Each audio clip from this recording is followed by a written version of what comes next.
Saludos al pueblo panameño y a los trabajadores de mi país. Nosotros hemos sido convocados a una mesa de conversación que hoy ha evolucionado en una mesa de escucha. Es una mesa impuesta en donde la metodología, el contenido, el lugar donde debemos ir a esa conversación, todo ha sido impuesto.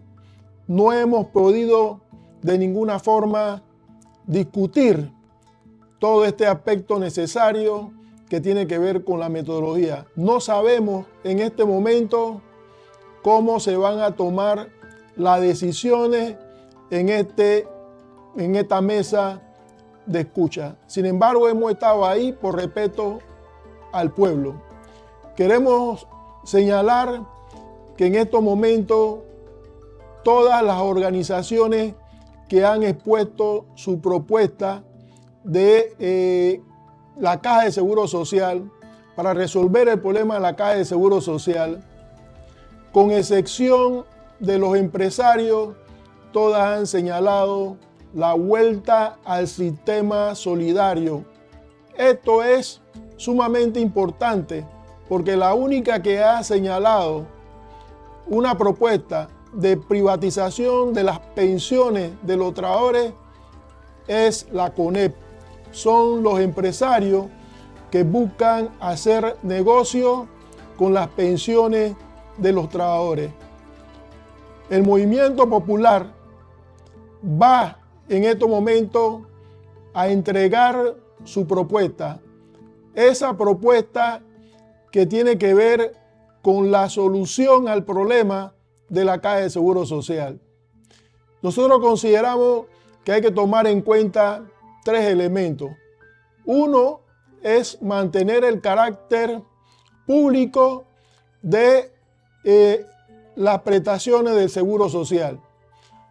El segundo elemento tiene que ver con la solidaridad. En ese criterio de la solidaridad, nosotros señalamos que independientemente de la cotización del trabajador, se debe garantizar los derechos que hoy tiene. Y hay un tercer elemento que tiene que ver con la universalidad de la atención de los trabajadores y además de su familia. Estos elementos son vitales y fundamentales en la propuesta que nosotros vamos a presentar al pueblo panameño y a los trabajadores en general. Tal como lo señaló el compañero Andrade, hoy presentamos la propuesta de CONUSI sobre la seguridad social, sobre la caja del Seguro Social. Utilizamos esta vía precisamente porque el gobierno ha negado la posibilidad de un diálogo real. Ha negado la posibilidad de que la población conozca las propuestas y sus sustentos técnicos. CONUSI utiliza esta plataforma para dar a conocer nuestra propuesta, que es una propuesta integral, que es una propuesta que mira el carácter autónomo de la institución, que se basa en el principio de universalización y que predomina y debe predominar la autonomía, la solidaridad y sobre todo una institución pública como exige el pueblo panameño. Sobre el tema de la seguridad social se ha dicho mucho. Los medios de información en una agenda mediática intentan hacer ver que las causas son exclusivamente financieras actuariales. No hacen referencia al modelo, a la política económica, esa política económica neoliberal que niega derechos, que desmantela derechos y uno de ellos el de la seguridad social. Modelo que ha sido y que sigue generando concentración de la riqueza, pobreza, desigualdad social y que no es capaz de generar empleo digno con salario justo, una de las bases que requiere y demanda el programa de invalidez, vejez y muerte en cualquiera de los dos sistemas que hasta el día de hoy se nos imponen. Somos del criterio que para tratar el tema tenemos que valorar las condiciones estructurales, es decir, enfocarnos en las causas y no solo en los efectos. 3 condiciones estructurales.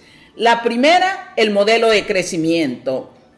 Un modelo que no es capaz de generar empleo, que ha reducido a su mínima expresión a los sectores productivos, que ha generado un proceso de evasión profunda de la carga tributaria. Un modelo que desmantela derechos para imponer criterios individuales y sobre todo para imponer los intereses de los sectores empresariales, la ganancia. La segunda relación estructural que tenemos que valorar son las características que tiene el mercado laboral. Lo que predomina en nuestro país desde 1995, producto de la Ley 44, que reformó el Código de Trabajo y que nos impuso Pérez Valladares, es una reforma que involucró inestabilidad laboral. Los resultados hoy son claros, un galopante nivel de desempleo, pero sobre todo de inestabilidad laboral e informalidad. Salarios precarios, es decir, como ha planteado la OIT, vivimos en un mundo laboral precario en donde cada vez los que generan riqueza, que son los trabajadores y las trabajadoras, reciben menos salario y que por consiguiente van a obtener pensiones de hambre, de miseria, como ha pasado en Panamá. Insisten en privatizar. Quieren plantearnos elementos privatizadores, pero no hacen referencia a la tercera causa estructural, los abusos que se han cometido contra la Caja del Seguro Social, la evasión de cuotas, el negociado, las mafias como la mafia farmacéutica. Se ha privilegiado a los sectores empresariales que tienen que ver con el tema de la salud y que ven la enfermedad como un negocio para la obtención de ganancias. Se favorece a los grandes complejos hospitalarios, a los laboratorios privados, a las estructuras que tienen que ver con fondos o administración de fondos de pensiones, es decir, privatizar las reservas de la Caja del Seguro Social. En el 2005 plantearon el 25% de la reserva para la banca privada. Somos los asegurados los que estamos generando un proceso en donde estos sectores se quedan con los recursos de ese pueblo trabajador. Nos quieren hoy imponer la fusión Caja-Minsa, con lo cual el Estado rehúsa a cumplir su función constitucional, garantizar la salud del pueblo panameño. La mayor parte de la atención la brinda la Caja del Seguro Social. Hoy pretenden trasladar los recursos del programa de enfermedad y maternidad al MINSA para facilitar la privatización de la prestación de salud tal como lo planteó el Banco Mundial. En materia de IBM nos quieren plantear que es necesaria las medidas paramétricas, aumento de edad, de cuota, de densidad, aumento de los años para el cálculo de la pensión y disminución de la tasa básica de reemplazo, es decir, menores pensiones, pero no están conformes con ello. Nos quieren imponer cuentas individuales, cuyos resultados son pensiones bajas. En todas partes donde se ha aplicado este sistema, las pensiones son de hambre, de miseria. Y ese es el planteo que nos traen los sectores empresariales. La cobertura en las cuentas individuales disminuyó en toda la América Latina. Frente a ello, nuestra propuesta es una propuesta integral. Una propuesta que llama a reconocer el derecho a la salud, el derecho a la seguridad social. Una propuesta que plantea el respeto a la autonomía de la Caja del Seguro Social, al principio de universalización, a la solidaridad y al carácter público. Abogamos precisamente por tener claro que el problema de la seguridad social implica atender los determinantes que hacen la vida saludable. Frente a ellos, tenemos una propuesta que tiene como base la ley de la vida, esa que presentamos en el 2005 y que hoy tiene plena vigencia por su carácter integral, por su respuesta a favor de la vida, por su respuesta a favor de los trabajadores, de las trabajadoras y del pueblo panameño. Te invitamos a que escuches nuestra propuesta, que será presentada a continuación por el profesor William Hughes. Es una propuesta del consenso, del trabajo participativo de muchos panameños y panameñas preocupadas por este tema. Saludos al pueblo panameño.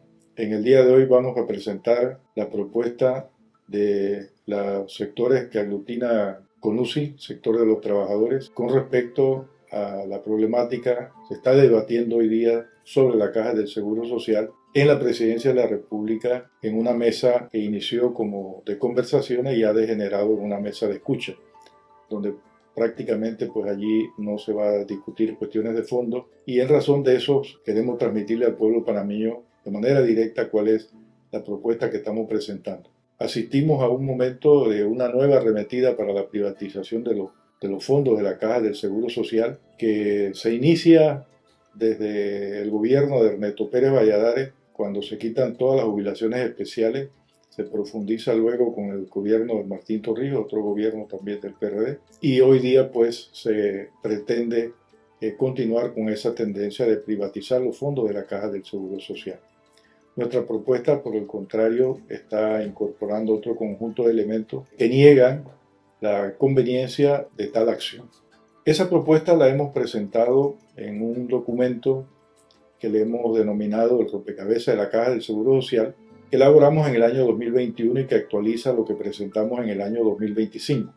Lo hemos presentado en distintos espacios a nivel nacional y hemos actualizado toda una serie de datos, pero en esencia se mantiene la propuesta. Esa propuesta puede ser accesada en el sitio de internet del Frente Nacional por la Defensa de los Derechos Económicos y Sociales, FRENADESO.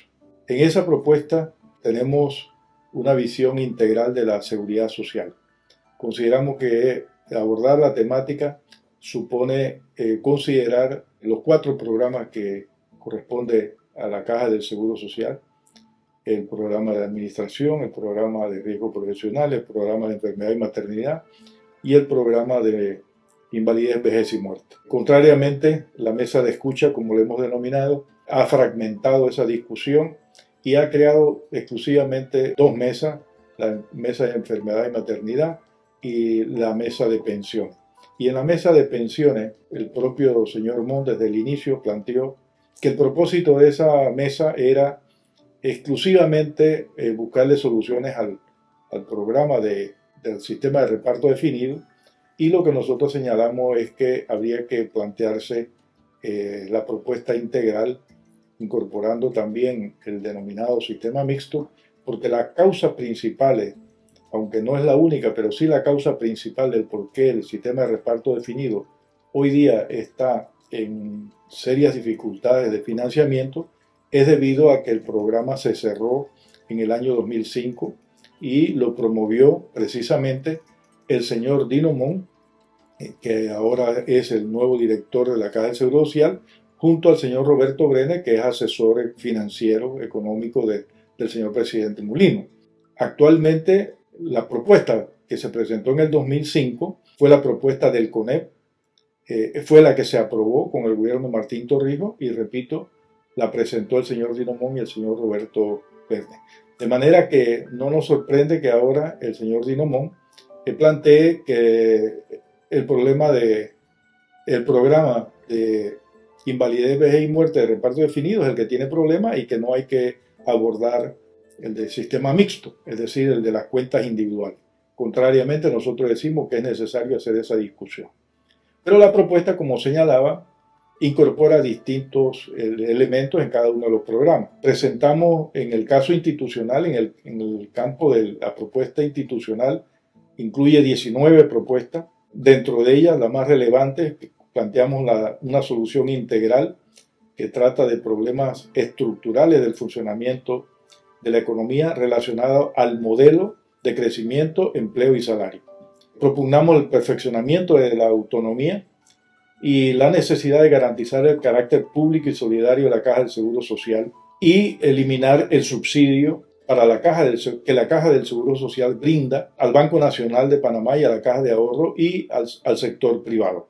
Al mismo tiempo, señalamos que es necesario una política contra los abusos para suprimir la evasión, la morosidad y los peculados cometidos contra la Caja del Seguro Social por empresas y gobiernos. En materia de enfermedad y maternidad, tenemos 10 propuestas. Señalamos que es necesario mantener el servicio de salud de carácter público. Es necesaria una compensación económica a la Caja del Seguro Social por parte del Estado por la atención a los beneficiarios, porque es el Estado el responsable de la salud pública y la Caja del Seguro Social hoy día está cargando con la atención de una gran parte de la población.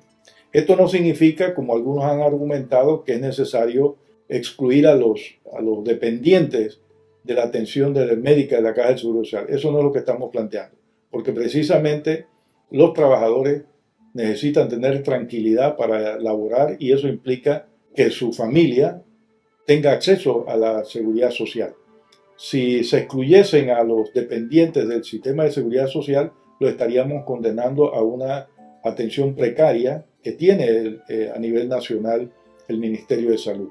Pero sí consideramos que es necesario que entonces el Estado, a través de compensaciones, retribuya a la Caja del Seguro Social por este costo. Esto es una propuesta que venimos insistiendo desde el año 2005 y que ha sido desoída por todos los gobiernos. La compensación económica que ya he mencionado también significa rechazar la privatización en cualquiera de sus formas. Ya el señor Dino Mon ha dicho que va a privatizar una serie de servicios, lo cual es contrario al hecho de que han estado afirmando que no se va a privatizar la Caja del Seguro Social. Es una especie similar de decir vamos a cerrar la mina, pero para cerrarla hay que abrirla. Aquí es igual. O sea, nosotros no vamos a privatizar la Caja del Seguro Social, nos dice el actual gobierno y el señor Dino Mon. Sin embargo, no vamos a privatizarla privatizándola. Ese es el doble discurso que se utiliza. Insistimos en que es necesario hacer énfasis en la salud preventiva y no curativa. Hay que luchar contra la mafia farmacéutica y ampliar la atención oportuna con calidad y calidez. Aun cuando nosotros insistimos en que los programas de la Caja del Seguro Social hay que valorarlo de manera integral e insistimos en esa visión, aquí nosotros vamos a hacer énfasis en el programa de invalidez, vejez y muerte. Y en ese campo, la propuesta incluye 16 acciones, entre las cuales una de las principales es que es necesario regresar al sistema solidario, unir los dos sistemas. Rechazamos las medidas paramétricas porque se habla mucho de que la solución a la Caja del Seguro Social implica un sacrificio compartido, pero en realidad las medidas paramétricas no implican un sacrificio compartido, porque el aumento de la edad de jubilación, el aumento de cuotas, el aumento mínimo de cuota para poderse jubilar, la reducción de la proporción sobre la cual del salario con la cual se jubila, todos esos elementos los paga el trabajador. La única parte que es compartida es la cuota obrero patronal. Pero en ese caso, el trabajador aporta 9.25 y el sector de la empresa privada solo aporta el 4.25. Por eso nuestra propuesta es que mínimamente el sector de la empresa privada debe equiparar el aporte del sector de los trabajadores que corresponde a 9.25. Es decir, planteamos que es necesario que la empresa privada, el patrono, aumente su participación en 5 puntos porcentuales. Planteamos la necesidad de crear un fondo permanente y luego nos vamos a referir a los componentes de ese fondo Es necesario que se desarrolle una política progresiva, escalonada, que se permita que el trabajador se jubile con su último sueldo. Esa política escalonada lo planteamos empezando con un salario de 2.500 balboas y estableciendo una temporalidad hasta alcanzar una jubilación de salario completo. Y esto es una explicación muy sencilla. O sea, después que nosotros nos jubilamos, eso no significa que nuestros gastos se reducen. Continuamos haciendo nuestros gastos de alimentación, salud, vivienda, apoyamos a nuestros nietos, a nuestros hijos. Tenemos que seguir enfrentando compromisos financieros de hipotecas de vivienda, etcétera, etcétera, ¿verdad? Porque la precariedad de salario que tiene el pueblo panameño los obliga precisamente a rehipotecar sus viviendas 1, 2 y 3 veces. Y en consecuencia, pues es de justicia que el trabajador se jubile con su último sueldo. Repetimos, en esta primera etapa señalamos como un salario base de jubilación completa hasta 1.500 balboas. Es necesario sancionar severamente la evasión y la morosidad. El gobierno y la empresa privada, como ya dije, deben aumentar su participación a 9,25% en sus aportes. Y un aspecto importante que nosotros consideramos que hay que incluir en la propuesta es que los jubilados no paguen la cuota de enfermedad y maternidad. Se le está cobrando 6,75% a los jubilados y pensionados en materia de enfermedad y maternidad. Y nosotros consideramos que es injusto que trabajadores que tienen pensiones precarias, pero que además han aportado toda su vida a la creación de la riqueza nacional, todavía tengan que hacer pagos para que sean atendidos en sus necesidades de salud médica. Y cuando efectivamente la salud, primero es un derecho y segundo es una responsabilidad del Estado cubrirla. Esa reducción o esa eliminación de ese aporte a los jubilados significaría un aumento inmediato de las pensiones a los jubilados que, como veremos, están recibiendo pensiones muy precarias. Sobre las fuentes del fondo permanente para fortalecer el programa de invalidez, vejez y muerte, señalamos que es necesario el 10% de las utilidades del Canal de Panamá, un aporte adicional del Estado equivalente a 3 puntos porcentuales del PIB, medido en términos del PIB del año anterior, de forma tal que el aporte total del Estado termine en 3,5% del PIB. Hoy día el Estado aporta apenas 0,5% del Producto Interno Bruto y dentro de ese 0,5% se incluyen las jubilaciones especiales de los comisionados, los grandes sueldos de los comisionados, por lo que en realidad el aporte a la seguridad social de la mayoría de los jubilados es inferior a 0,5 punto porcentual. Es necesario 25% del fondo fiduciario para el desarrollo, para fortalecer el fondo de invalidez, vejez y muerte. Canalizar 10% de la participación del Estado de las utilidades de las empresas estatales correspondientes a la proporción estatal. Traspasar el subsidio otorgado a los partidos políticos como un porcentaje del presupuesto. Hoy actualmente se estima en 11 millones. Igualmente el traspaso de las partidas discrecionales asignadas a los diputados de la Asamblea Nacional, que reiteramos como porcentaje del presupuesto de la Asamblea, que hoy día se estima en 16 millones. Hay que cobrar la evasión de la cuota a la Caja del Seguro Social, que estimamos que el último año correspondieron a 848 millones. El cobro de la morosidad. Esto evidentemente es una sola vez, evitando que haya morosidad en el futuro, que actualmente corresponde a 311 millones. Decimos que es de una sola vez porque, como veremos más adelante, nuestra propuesta supone que a partir de entonces se va a cancelar la evasión. Por lo tanto, solo estaría incorporándose a los nuevos recursos de la Caja del Seguro Social la evasión anual que se ha realizado históricamente. Nosotros señalamos que las causas esenciales del problema de la Caja del Seguro Social están relacionados al modelo económico. Y por eso nosotros vamos a dar aquí unos elementos de orden macroeconómico que ilustran precisamente la problemática del modelo económico que se agudizan a partir del periodo de la invasión. En esta gráfica que estamos presentando, mostramos en los niveles de desempleo y en las tasas de crecimiento del Producto Interno Bruto. Y lo que observamos es que todos los años 90 hasta el año 2005, el nivel de desempleo superó el 10%, es decir, 2 dígitos. ¿Qué significa eso? Que una gran parte de la población de ese periodo tiene dificultades precisamente para aportar sus cuotas. Eso lo vamos a ver también más adelante con los datos de cuántas cuotas actualmente está aportando los trabajadores en promedio en la seguridad social.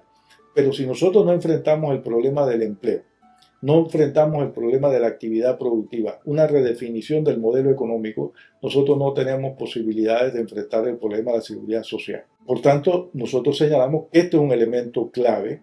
No obstante, el señor Mulino, en una de las reuniones que se tuvieron, señalaba que él no quería que discutiéramos políticas de empleo ni nada por el estilo, lo cual evidentemente es una corta visión sobre cómo atender el problema de la seguridad social. Esta gráfica ve con más detalle, ahora de un periodo mucho más largo, desde 1963. Y lo que nosotros observamos es que el desempleo ha sido un serio problema, sobre todo del periodo del 79 y inicio de los 80 en adelante. Y todavía, repetimos, en el año 2005 el desempleo era del 10,3%. Aquí es importante señalar que gran parte de este problema se agudiza con las modificaciones del Código de Trabajo que implementó Pérez Valladares en el año 1995, que produjo y estimuló la gran inestabilidad laboral en el país.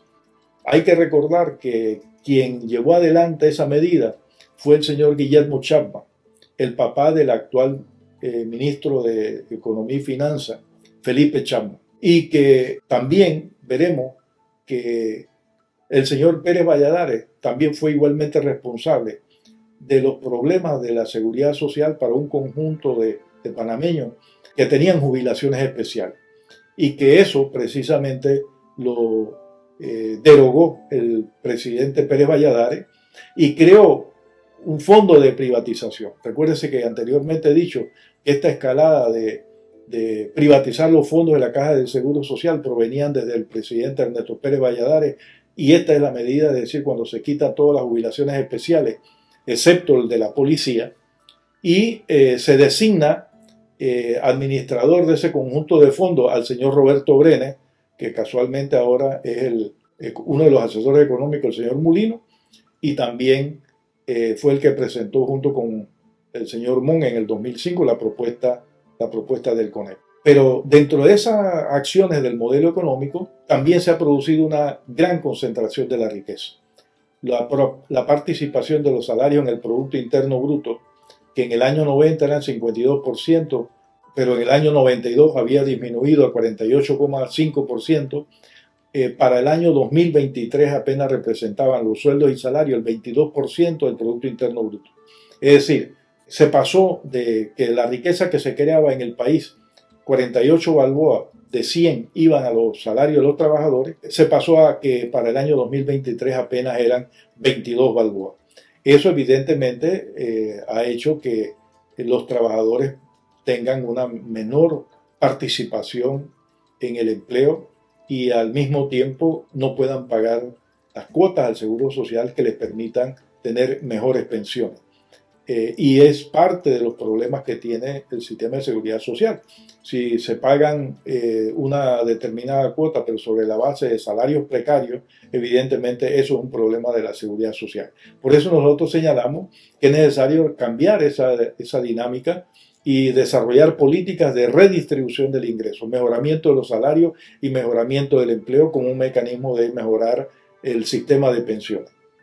De la misma manera, se observa en esta gráfica que, contrariamente a la caída de la participación de los sueldos y salarios en el Producto Interno Bruto, la parte de las ganancias aumentó significativamente, llegando a representar actualmente 63%, es decir, de cada 100 balboas que se produce en el país, 63% va al sector de la empresa privada. No obstante, a los inicios de los años 90 apenas era 26%.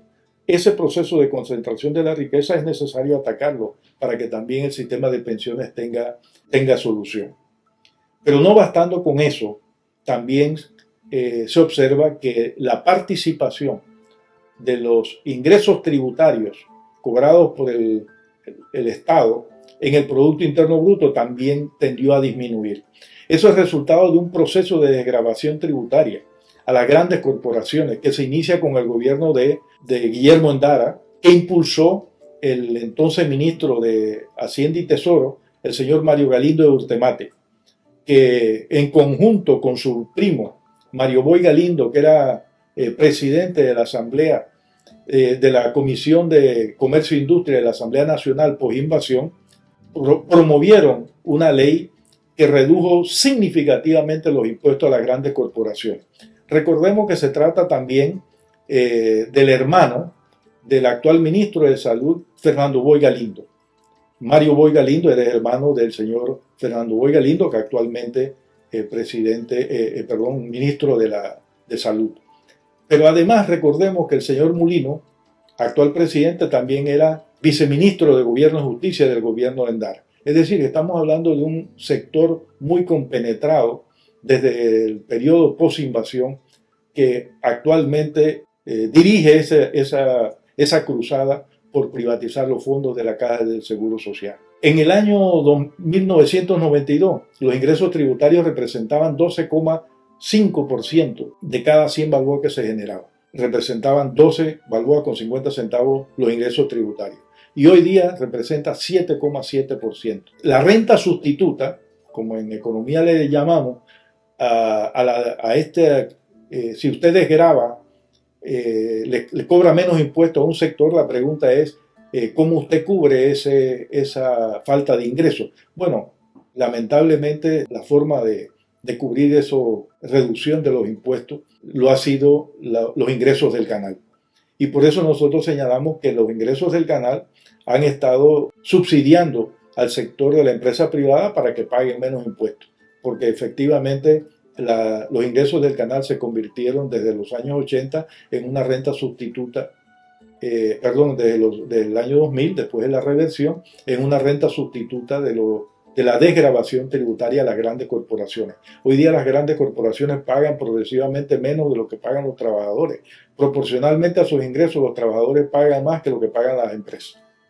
Pero además de eso, mostramos este cuadro de la enorme evasión fiscal que se ha dado en el país. Estos no son datos nuestros, eso lo muestra la Dirección General de Ingresos, son datos de la Dirección General de Ingresos.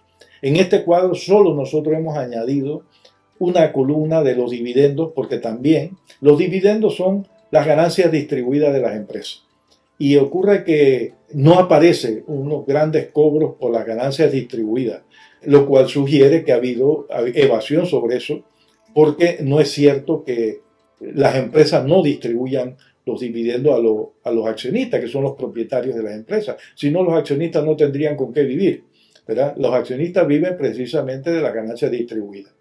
Y lo que nosotros señalamos es que solo en materia de dividendos, las estimaciones es de aproximadamente 12.000 millones de dólares del 2007 al año 2023. Y el total de evasión del 2007 al 2023 suman 94.000 millones de dólares, el 11% del Producto Interno Bruto. Fíjense que no estamos mencionando antes del 2007, que evidentemente también ha habido evasión, sino que estamos utilizando exactamente los propios datos de la Dirección General de Ingresos. Pero contradictoriamente a eso, que son datos de la Dirección General de Ingresos, que la Dirección General de Ingresos dice las empresas están evadiendo, porque estos son datos de las empresas, estos no son datos de los trabajadores no podemos evadir, pagamos nuestros impuestos. En consecuencia, es realmente contradictorio que la Dirección General de Ingresos diga la evasión anual aproximadamente, por ejemplo, en el año 2023 se estima en 9.000 millones de dólares, ¿verdad? Y que la Dirección General de Ingresos no establezca ninguna acción que busque mejorar la recaudación. Usted ve el presupuesto, en el presupuesto no aparecen mayores rubros. Creo que en este presupuesto se estima que van a recuperar unos 75 millones en la mejoría de la administración tributaria. Eso realmente es algo que es inaceptable. Si una propia oficina dice hay evasión de 9.000 millones de dólares, de 7.000 millones de dólares, es inaudito que dicha oficina no se plantee mecanismos para recaudar esos impuestos. Sencillamente de lo que se trata es que no hay voluntad política para recaudar. Y aquí no estamos inculpando a los funcionarios que tratan de hacer bien su trabajo, sino de quienes dirigen esas instituciones, que terminan protegiendo al final de cuentas, porque si no los protegieran, cobrarían los impuestos que evaden a los grandes evasores. Hay una mafia de evasión, de evasores, y esa mafia también hay que atacarla.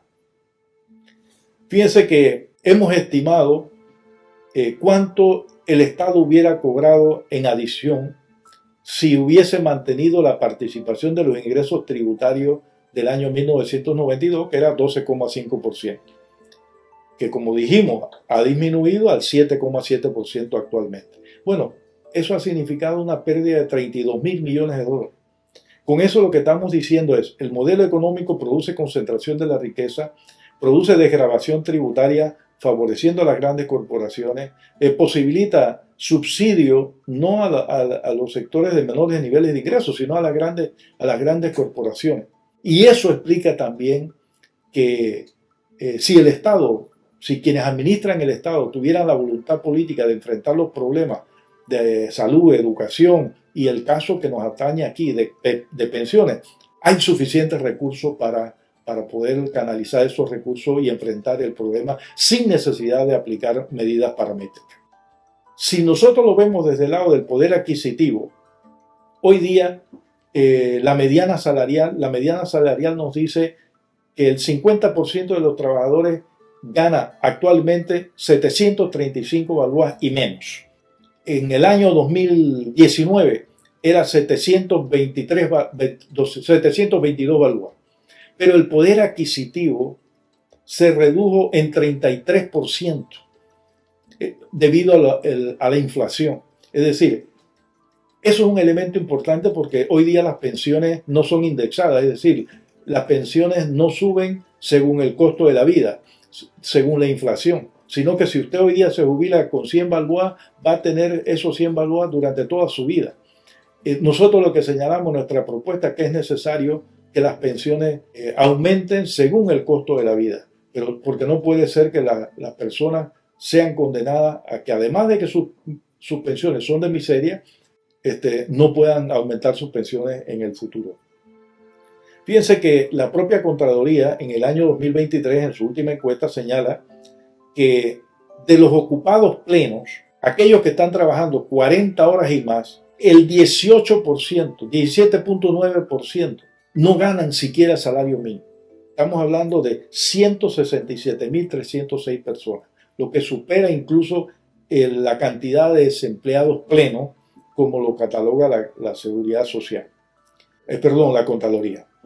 La informalidad laboral es otro elemento, es decir, el propio modelo económico no produce empleos estables, no produce empleos permanentes. Pero también debemos recordar que la causalidad de esto es precisamente las reformas que produjo el señor Pérez Valladares, que impulsó el señor Pérez Valladares con el señor Guillermo Chapman en el año 1995, que estimuló la inestabilidad laboral.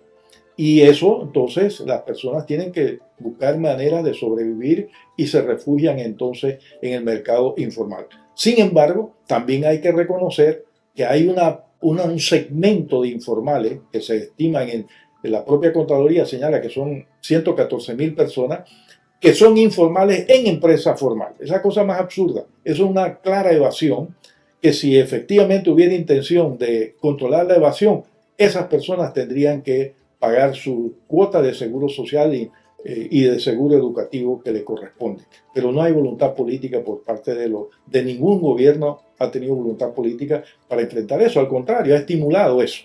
Por ejemplo, en la pandemia se estimuló el vale. El vale es un instrumento que anteriormente se establecía que los salarios podían ser pagados hasta el 25% en vale. Se amplió a 50% durante la pandemia, pero esa parte que se paga en vales no paga impuestos no paga seguro social, no paga impuestos sobre la renta ni seguro educativo. ¿verdad? Y entonces, ¿qué significa? Que si usted es una persona, tiene 1.000 balboas, pero 500 se lo dan en vale, a usted le van a cobrar seguro social sobre la base de 500. Pero a la hora de jubilarse, se van a computar como por 500, ¿verdad? Entonces, son mecanismos que se han legalizado a través de modificaciones del Código Laboral, que repito, su principal modificación se dio en el año 1995 con Pérez Valladares, y todo ese conjunto de elementos agrava los problemas de la Caja del Seguro Social y el sistema de pensión. No obstante, en esta mesa de escucha también hemos recibido alguna información que consideramos que es necesario hacerle algunas observaciones técnicas porque no son correctos. Por ejemplo, aquí nosotros mostramos uno de los cuadros que fueron entregados por el señor Dinomón, que muestra el conjunto de pensionados activos según sexo y según salario promedio. Y señala también el número de estos cotizantes, pero de los cotizantes activos. Pero nosotros podemos observar que la columna de varones y la columna de mujeres tienen exactamente los mismos datos. O sea, eso es inadmisible. O sea, no se puede pensar que la cantidad de personas que están cotizando de los hombres son 3.000 y de las mujeres son 3.000. Y que el total, los hombres son 500.000 y las mujeres son 500.000. Y que además los salarios son iguales. Por eso nosotros en distintos momentos hemos insistido en esta mesa de escucha que nos aclararan toda una serie de datos que fueron presentados. Sin embargo, no hemos recibido ninguna respuesta por parte del gobierno y del señor Mon a esto. Esta es una cuestión que es necesario corregirla para hacer estimaciones más adecuadas. Pero no solo es eso, sino que hay otro dato sobre los salarios. O sea, este dato se corresponde, se debe a esta duplicación de información de hombres y mujeres que ya mencioné anteriormente. Si yo establezco la cantidad porque lo hicimos, contabilizamos el total de salario que correspondería a ese grupo de cotizantes activos y la suma que da es de 23.677 millones de dólares. Por casualidad, que en mi opinión no hay tanta casualidad, sino que hay un problema en el informe financiero que presentó la Caja del Seguro Social del 2023. Porque de acuerdo a los datos que presentó la Caja del Seguro Social, teniendo en cuenta las cuotas cobradas, pues se deduce que los salarios que corresponden a esa cuota sumarían casi exactamente la cifra que tienen las tablas que nos fueron entregadas en la llamada esta mesa de escucha. Eso es una cuestión que el gobierno tiene que aclarar, porque no son consistentes los datos. Contrariamente, el Instituto Nacional de Estadística y Censo establece que los sueldos y salarios corresponden a 18.873 millones. Es decir, hay una diferencia enorme y eso significa que efectivamente los datos que nos fueron entregados en la mesa de escucha tienen errores. Y si yo voy a establecer niveles de pensión basados en datos equivocados, evidentemente voy a tener también resultados equivocados. Son los dos elementos que por ahora quisiera mencionar. Hay otros, pero me quiero centrar en eso. Sin embargo, de los propios datos que presentó la Caja del Seguro Social, la Caja del Seguro Social a través del señor Dinomón, también se deducen otras cosas que son importantes para tomar en cuenta a la hora de las pensiones. Por ejemplo, de acuerdo a los datos, hay cotizantes activos que tienen 62 años hoy día y apenas tienen 223 cuotas. Es decir, todavía tienen que trabajar 2 años más y voy a explicar por qué son 2 años más para poderse jubilar. Y digo 2 años más porque las cotizaciones promedio de los varones hoy día son 7 cuotas por año. Las mujeres están aportando menos cuotas por año de lo que aportan los varones. En consecuencia, si usted en promedio está aportando 7 cuotas, para poder cubrir 240 cuotas, si usted tiene 223, tendría que trabajar 2 años más todavía. Pero los datos también nos dicen qué pensiones están recibiendo hoy día según categoría de pensionado, ¿verdad? En esta gráfica observamos que por vejez el promedio de pensiones son 631 balboas, pero la vejez proporcional de trabajadores estacionales tiene 77 balboas. Es decir, usted tiene un rango de distinto. Por invalidez las pensiones son 336 balboas.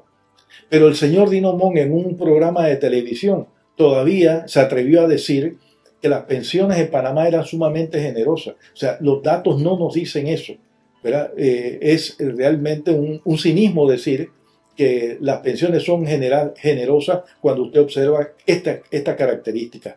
Pero además debemos decir que el 50% de los pensionados reciben pensiones de 400 balboas y menos. Es decir, la gran mayoría de los pensionados, porque los promedios esconden cosas. Aquí nos dice que la pensión por vejez es de 631, pero la mitad de los pensionados tienen 400 balboas y menos, ¿verdad? Porque hay pensionados que cobran sumas superiores a los 631 balboas, ¿verdad? Entonces, esa es una realidad que hay que tomar en cuenta.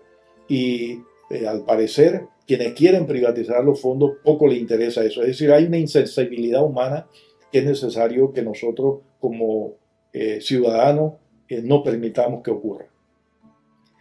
Esta otra gráfica también es muy aleccionadora.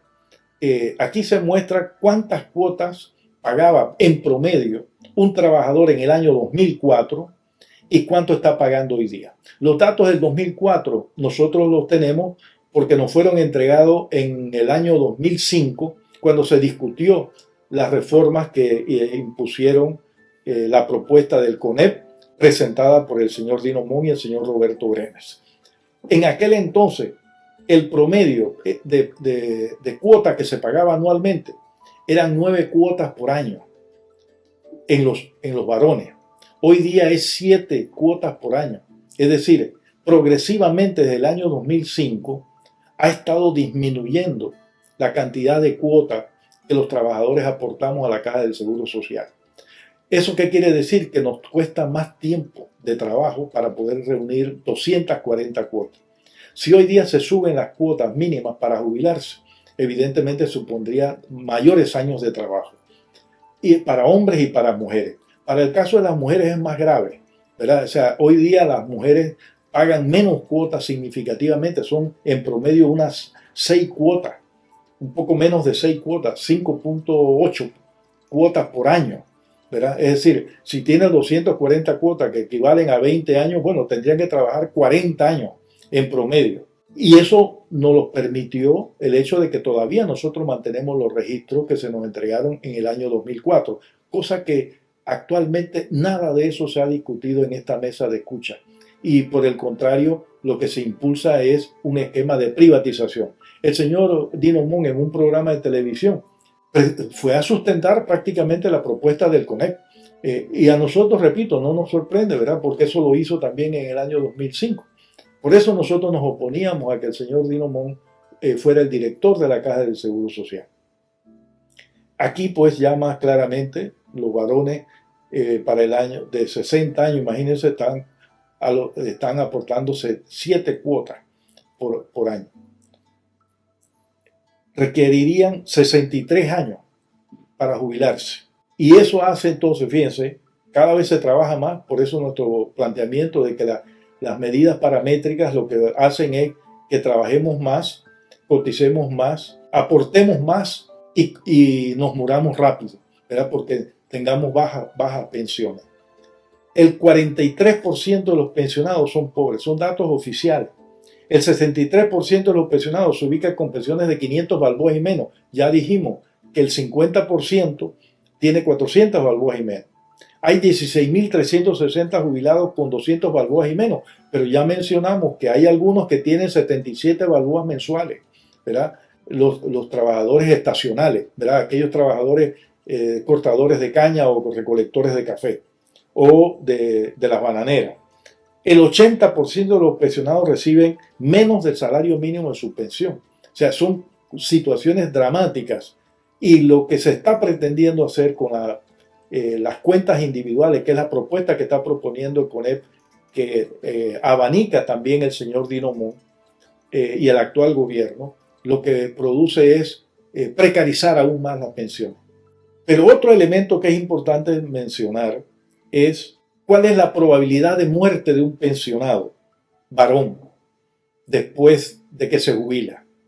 Y hemos comparado la propuesta o los datos que entregó el señor Dino Mon en la llamada mesa de escucha con los datos que la Junta Actuarial presentó en el año 2021 con referencia al año 2018 en la Junta Directiva de la Caja del Seguro Social. Y nosotros observamos que los propios datos que presentó el señor Dino Mon nos indican que los hombres viven menos tiempo después que se jubilan. Es decir, aquella tesis que dicen que los trabajadores después que se jubilan pasan cobrando 20 años la pensión, eso no es cierto. Progresivamente los varones están viviendo menos tiempo cobrando sus pensiones. Y estamos comparando solo lo que presentó la Junta Actuarial en el año 2021 y la que ahora ha presentado el señor Dino Mon. Pero si nosotros analizamos lo que presentó la Junta Actuarial en el año 2021, que comparó ese mismo dato del 2000 con el 2009 y el 2018, como observan en la gráfica siguiente, también se observa que los hombres tienen mayores probabilidades de fallecimiento después de que se jubilan. Es decir, si hacemos el recorrido entonces del año 2009 a la fecha, lo que nos están diciendo los datos es que los hombres están viviendo menos tiempo después que cobran las pensiones. Eso es una realidad, ¿verdad? Si usted hoy día lo que pretende es aumentar la edad de jubilación a las personas, pues van a tener menos años cobrando la pensión. Eso es lo que están diciendo los datos. Pero hay una enorme insensibilidad con el ánimo del sector privado de apropiarse de los fondos de los cotizantes que la propia OIT ha estimado que para el año 2095 estaría sumando alrededor de 200.000 millones de dólares. Eso es lo que está en el fondo. Hoy día, el promedio de años que usted requiere trabajar de acuerdo a las cuotas que están aportando los trabajadores es de 37 años. Usted tiene que estar trabajando 37 años para poder cubrir 240 cuotas. Si usted le aumenta la edad, la cantidad de cuotas a 300 cuotas, es decir, que tiene que cotizar durante 25 años, usted tendría que trabajar 46 años. Esa es la realidad, ¿verdad? Pero si usted tiene que trabajar 46 años, usted tendría que jubilarse a una edad de 71 años, 70 años, ¿verdad? Entonces son situaciones que realmente nos dicen a nosotros que no se quiere resolver el problema de la seguridad social, sino que lo que se quiere es precarizar pensiones y que haya mayores dificultades de pensionarse. Porque si usted requiere trabajar 46 años para poderse jubilar, evidentemente es muy probable que, dada la precariedad del trabajo, las dificultades de conseguir empleo, la inestabilidad laboral, y a medida que usted tiene mayor edad, tiene mayores dificultades de conseguir empleo, pues la probabilidad de que usted se jubile cada vez es menor. Eso nos lleva a preguntarnos por qué es que se requiere modificar el sistema de pensiones. Por supuesto, el sistema de reparto definido tiene un serio problema de financiamiento, pero ya hemos señalado que eso se debe a que en el año 2005, la ley del 2005, estableció un cierre del sistema a partir del 1 de enero del 2008. A partir del 1 de enero del 2008 no se permite que ningún trabajador que inicie por primera vez labores se ingrese al sistema de reparto definido, sino que automáticamente entra al sistema de cuentas individuales. Entonces, era obvio, y eso lo denunciamos también en el año 2005, era obvio que ese sistema iba en algún momento a colapsar, porque las pensiones continuaban produciéndose, las personas seguían pensionándose, el gasto continuaba aumentando, pero no ingresaba recurso alguno, ¿verdad? Es como que usted tenga una alcancía y solo le está sacando dinero. Evidentemente llega un momento en que no hay nada en la alcancía, ¿verdad? Pero la causa de eso es porque usted no le ha estado poniendo dinero a la alcancía, en este caso que todo se canalizó al sistema de cuentas individuales y se cortó la entrada al sistema de reparto definido. Entonces, ese hecho nos dice a nosotros, bueno, sí, ahí hay un problema, pero es por esa razón. Pero hay otra razón del por qué se quiere modificar el sistema de pensiones.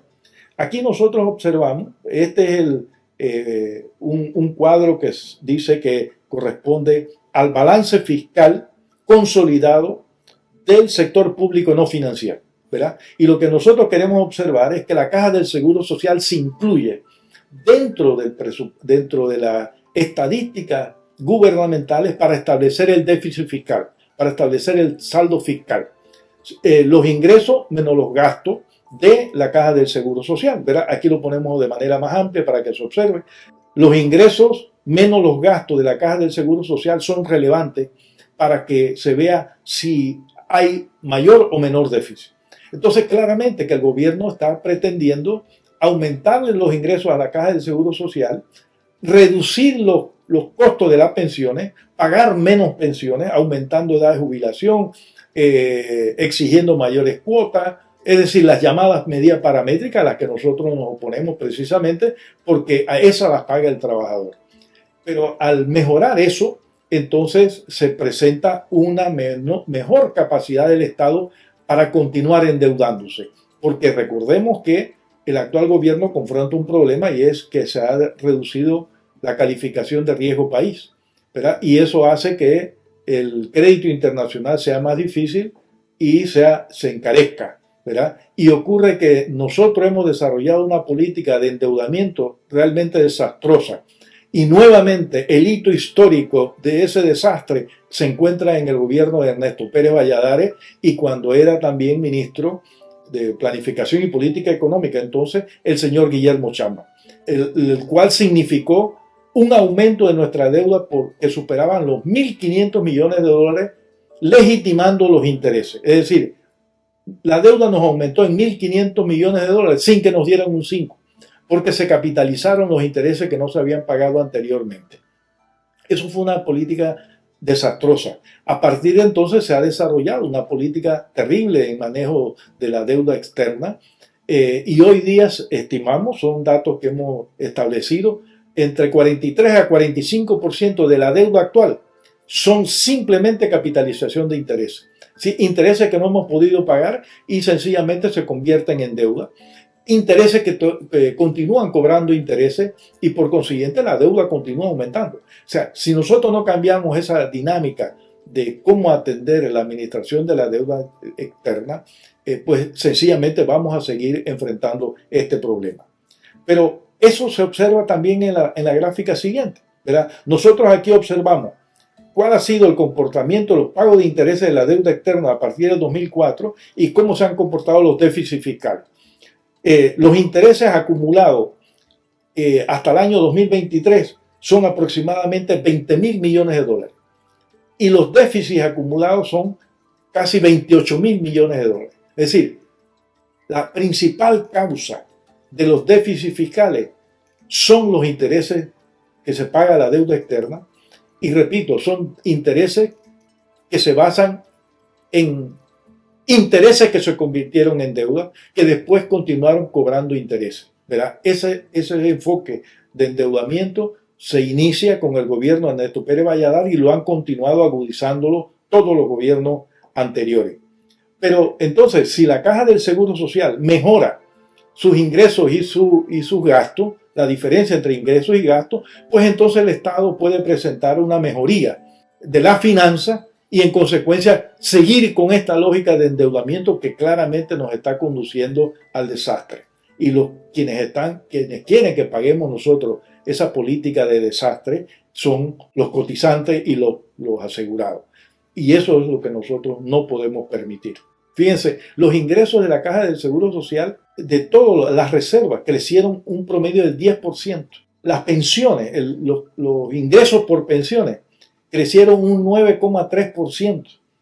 Pero como se observa en la gráfica claramente que los saldos del sistema de reparto indefinido, es decir, aquí la línea que va hacia abajo, es el de mayor problema, precisamente por las razones que hace un momento yo explicaba. Es decir, no ingresaban cotizantes nuevos, no ingresaba dinero a la alcancía y al contrario, pues se seguía sacando dinero de las reservas y evidentemente esas reservas iban a continuar decreciendo. Contrariamente, el otro programa, el programa de las cuentas individuales, pues continúa aumentando. Por eso nosotros decimos que es necesario unir los dos sistemas, porque además de eso, las cuentas individuales producen pensiones muy precarias. Los estudios de América Latina que sostiene la OIT nos señalan que hay países que los pensionados reciben aproximadamente el 11% de sus salarios, ¿verdad? El mejor de los casos están recibiendo el 37%.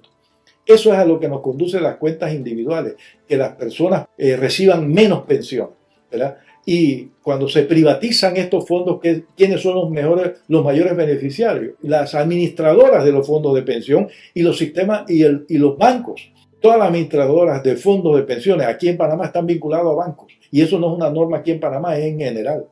Y usted observa que en la mesa de escucha, quienes han sustentado las cuentas individuales son precisamente personas que trabajan en los fondos de pensión, en la administración de fondos de pensión, que también se vinculan al banco, precisamente al Banco General. El señor Mesa, que fue el que presentó la propuesta del CONEP, es el administrador la administradora de pensiones del Banco General. Pero otro elemento que es importante señalar es que cuando uno analiza los fondos por programa, nosotros observamos que el fondo de enfermedad y maternidad tuvo un comportamiento creciente hasta el año 2019. Pero a partir del año 2019, cuando entra la pandemia, las reservas se observa que empiezan a caer, ¿verdad? Es decir, la curva ascendente empieza a doblarse y eso es resultado de que los costos de salud durante la pandemia fueron absorbidos por la Caja del Seguro Social. Y por eso nosotros nos oponemos a la unificación del sistema Caja del Seguro Social MINSA, ¿verdad? Que es lo que está impulsando el gobierno y el señor Fernando Boy Galindo, ¿verdad? Porque de lo que se trata es que también se le quiere echar mano a esa reserva que tiene la Caja del Seguro Social del programa de enfermedad y maternidad, como se hizo durante la pandemia. Y por eso nosotros nos oponemos a ese proceso de unificación. Las evasiones de cuotas por parte de las empresas superan los 6.000 millones de dólares. Nosotros aquí solo hemos hecho el cálculo hasta el año 2019, pero hasta el año 2023 esa evasión ha aumentado. Pero esa evasión, ¿a qué se debe? Que no hay una política de cobro adecuada.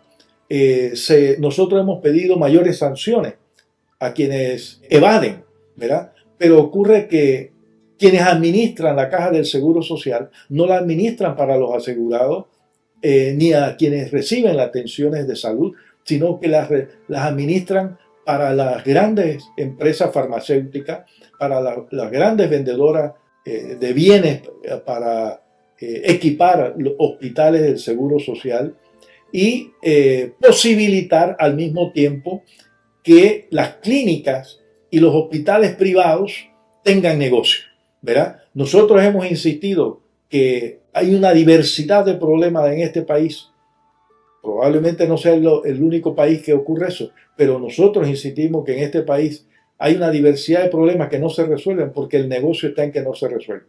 No se resuelve las atenciones médicas, de citas de especialistas, porque hay que darle negocio a las clínicas y los hospitales privados. Como tampoco iríamos nosotros a solicitar una cita médica a un especialista si nosotros en el Seguro Social hacemos una cita con un cardiólogo, ¿verdad? Con un, digamos, ginecólogo o con cualquier otro especialista y recibimos enseguida la cita pronta, ¿verdad? Pero si nos dicen que tenemos nos hacen una referencia para un cardiólogo y nos dicen que nuestra cita es dentro de 8 meses, evidentemente nosotros haremos el esfuerzo por muy poco ingreso que tengamos para ir a las clínicas privadas a atendernos. Y eso a lo que se han dedicado los administradores, los directores de la Caja del Seguro Social. Igualmente en materia de mejoramiento de los rendimientos de las reservas de la Caja del Seguro Social, ¿verdad? La Ley 51 incorporó que era como medida para mejorar el rendimiento de la reserva de la Caja del Seguro Social, que se pudieran dar préstamos hipotecarios, que se pudieran comprar hipotecas a los bancos de cotizantes y de jubilados hipotecas que tenían en bancos privados y dar préstamos también nuevos. Pero ocurre que los directores jamás se han preocupado de hacer eso, porque eso significa competir con la banca privada. Y por eso pues es preferible que la banca privada tenga negocio a costa de que los fondos de pensión no tengan buenos rendimientos. Nosotros estamos subsidiando a la Caja del Seguro Social y al Banco Nacional, que nos pagan tasas de interés sumamente pírricas, ¿verdad?, por nuestros depósitos. Pero cuando nosotros vamos a esos bancos, pues nuestros préstamos no tienen bajas tasas de interés. En el 2005 se aprobó que el 25% de las reservas se pudieran depositar en la banca privada. ¿Y eso qué significa? Que estamos dándole dinero barato a la banca privada para que nos den créditos e hipotecas a tasas de interés caras, es decir, el sector bancario para que gane más dinero. Igualmente se está planteando con las pensiones. Mire, el rendimiento de las pensiones hoy día es 2,4%. Evidentemente, ese es un rendimiento sumamente bajo. La ley del 51 establecía que se tenía que procurar hacer el esfuerzo para que el rendimiento de la reserva no fueran inferiores al 6,5%. Pues ese esfuerzo no se realizó, y de allí que nosotros tengamos la situación que tenemos también de los fondos de pensión. Veamos ahora nuestra propuesta y la sostenibilidad. Pero aquí solo vamos a presentar los resultados. Hemos hecho un recuento de los problemas de la Caja del Seguro Social, por qué sus causales, cuál es la situación hoy día de los cotizantes, cuántas cuotas están en promedio aportando, qué significa eso en términos de la cantidad de años que tienen que cotizar actualmente. Estamos hablando de 37 años para poder cubrir 240 cuotas en un mundo con precariedad laboral. Una gran parte de los cotizantes no logra jubilarse, tiene que recurrir a otro sistema de pensiones adelantadas, digamos, situaciones que le terminan dando pensiones todavía aún más bajas, pero porque a determinada edad se le cuesta conseguir trabajo y por consiguiente le cuesta completar las cuotas. Hemos dado todo ese recorrido, hemos establecido la relación estructural del modelo económico como uno de los aspectos fundamentales que explica la problemática de la Caja del Seguro Social y que son necesarios corregir. Y la propuesta nuestra incluye ese conjunto de elementos. Ya adelantamos al inicio la diversidad de elementos que tiene nuestra propuesta. El fondo permanente, el que el sector de la empresa privada aumente el 9,5%, es decir, una diversidad de cosas. Aquí nosotros vamos a dar los resultados de esa propuesta en términos de qué capacidad de sostenibilidad tiene. Bueno, nuestra propuesta incluye la unificación de los sistemas, incluye que debemos hacer correctivos en el empleo, por tanto debemos desarrollar una política de reducción del empleo de los niveles actuales hasta alcanzar un 5% al año 2095. Incluye igualmente mejoría en la distribución del ingreso, mejorar la participación de los sueldos y salarios del 22% al 30% en los próximos 10 años y que se mantenga en ese nivel a partir de entonces. Mejorar otros elementos relacionados a los ingresos de la Caja del Seguro Social, como es el aporte del Estado. Nosotros señalamos que el Estado hoy día está aportando 0,5%, que incluye las jubilaciones especiales, que aumente al 3,5%, es decir, que aumente 3 puntos porcentuales en el apoyo a las pensiones. Con esos escenarios, solamente con esos escenarios, no hemos incorporado el fondo de pensión, y considerando los saldos operacionales y sin añadir la capitalización de la reserva, para el año 2095 los saldos corresponderían a 172.465 millones de balboas. Pero en la siguiente gráfica nosotros hemos incorporado la capitalización, ¿verdad? En este escenario estamos considerando una capitalización del 5,5% de la reserva. La ley actual del artículo 153 establece capitalización no inferior al 6,5%, que se debe hacer el esfuerzo para tener esa capitalización. Incorporando la capitalización, tendríamos 3.600.000 balboas, suficientes recursos para mejorarle las pensiones a todos los panameños y posibilitar que se indexen las pensiones y se posibilite que todos los panameños tengamos mejores pensiones. Pero además, repito, no hemos incorporado aquí los aportes que tendrían el fondo permanente. Es decir, estamos diciendo que los ingresos del canal se aporte el 10% de las ganancias que entrega el canal al Estado, que lo aporte el 10%. Estamos diciendo que del fondo de ahorro por Panamá el 25%. Es decir, una diversidad de fondos que superan los 2.000 millones de dólares de ese fondo permanente, que capitalizado al 5,5% posibilitaría que continuaran los saldos positivos más allá o entrando el siglo XXII, ¿verdad? Lo cual quiere decir que es posible desarrollar un sistema de pensiones sostenible sin necesidad de medidas paramétricas.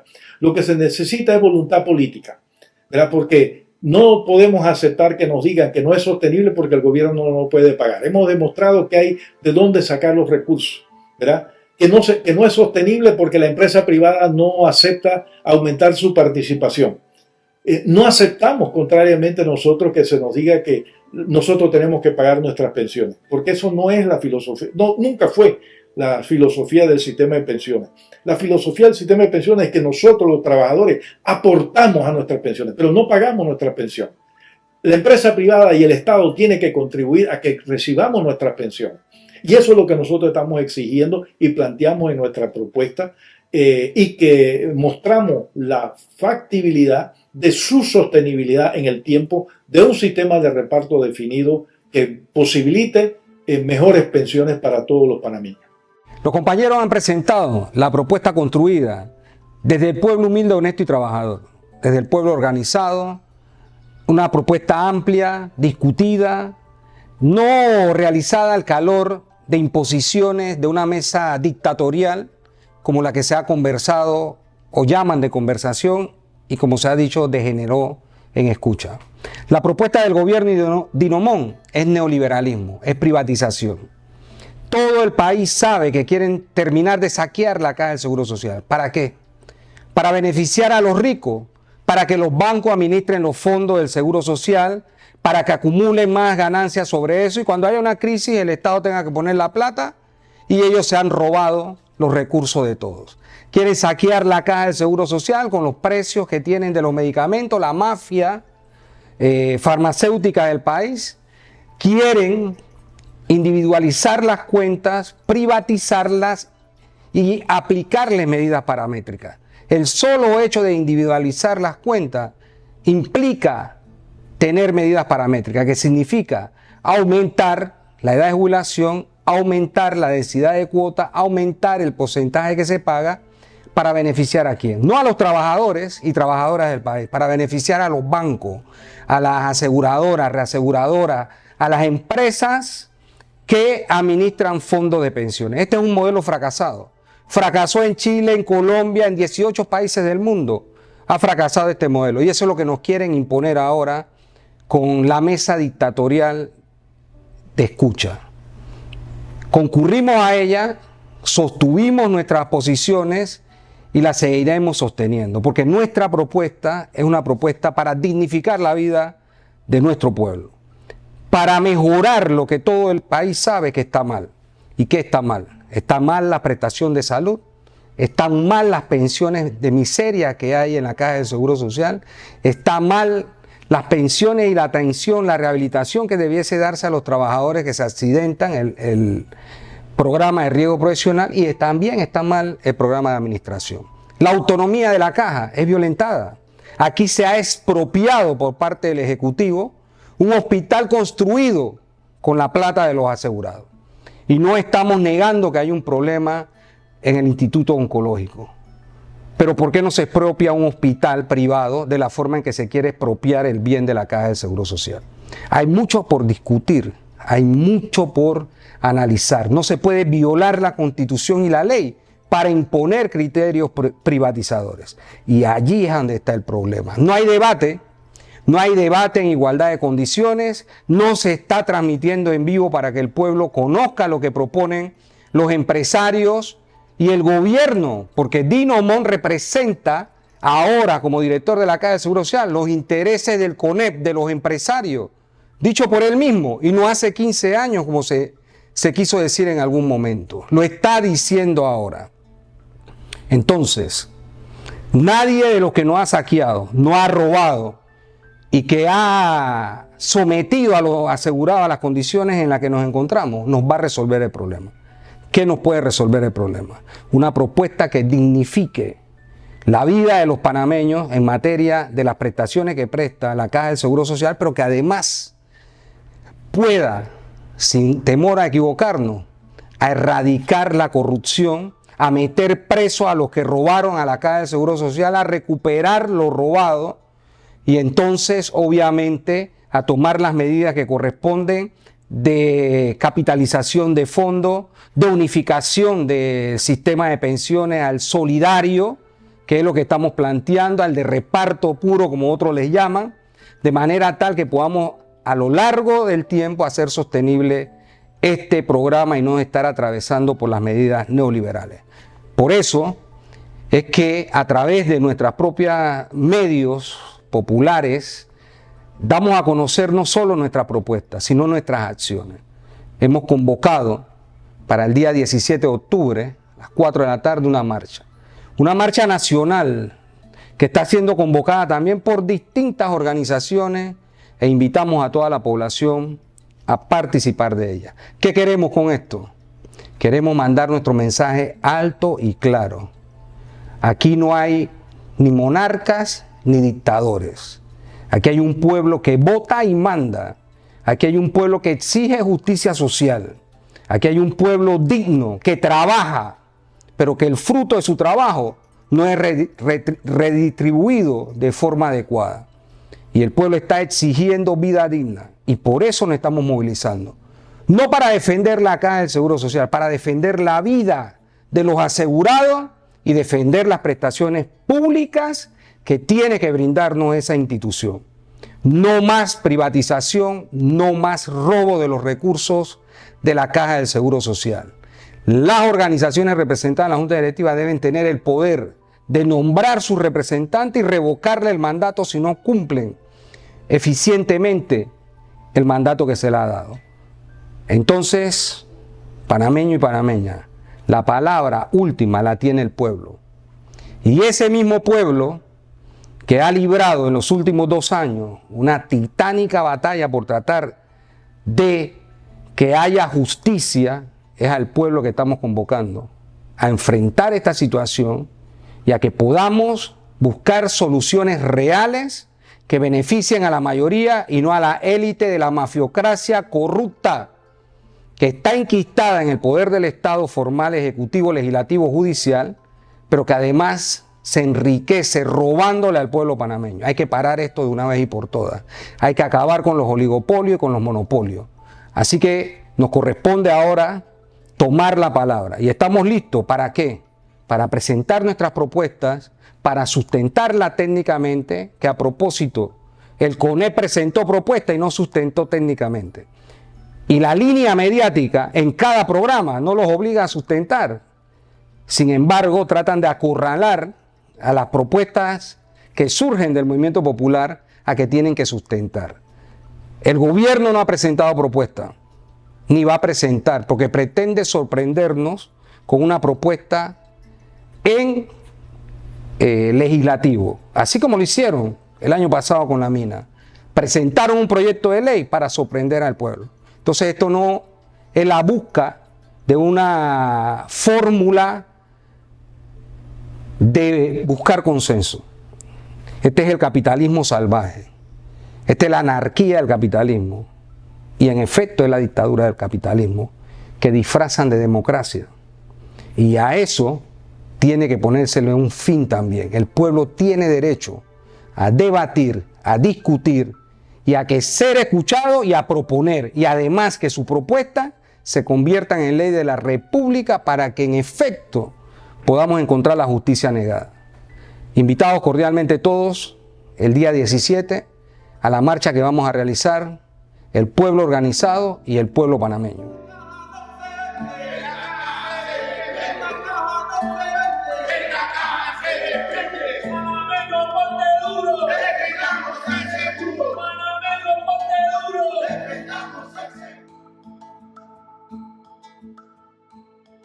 Thank you.